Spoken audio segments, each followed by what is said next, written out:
সত্যি? আমি তো দেখছি তুমি আমার থেকে ভালো অভিনয় করতে পারো। আর তোমার অভিনয় কমা নাকি?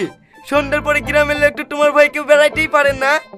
শোনো, তুমি আর আমি অভিনয়টা সারা জীবন চালিয়ে যাবো, তাহলে গ্রামের লোক কেউ ধরতে পারবে না। তাই বুঝি? হ্যাঁ গো হ্যাঁ। ওগো, ভূতটা তো প্রতিদিনই আসে, মানা করলেই বলছে মেরে দেবো। এই করতে করতে আমার ছেলের কোনো ক্ষতি করে দেবে না তো?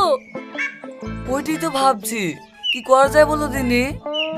মা, আমি সকাল থেকে দেখছি তোমরা দুজন মন খারাপ করে বসে আছো। কি আর তো আলোচনা করছো বলো দিনি? কি করবো বল, তোর সাথে যা প্রতিদিন ঘটছে তাই কি ভোলা যায়? আব্বা, আমার সাথে কি ঘটছে আমি তো কিছুই বুঝতে পারিনি।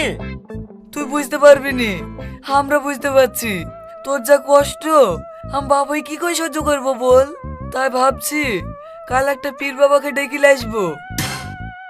আব্বা, ওইসব পীর বাবাকে ডাকার দরকার নাই, আমার কিচ্ছু হবে না। এই তুই চুপ কর তো, আমার যা ভালো লাগবে তাই করবো।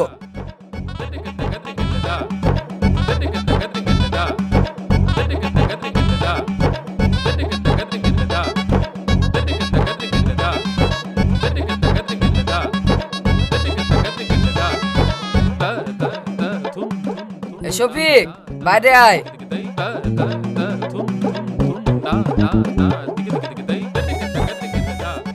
কিরে, ভালো আছিস? আয় এখানে বস।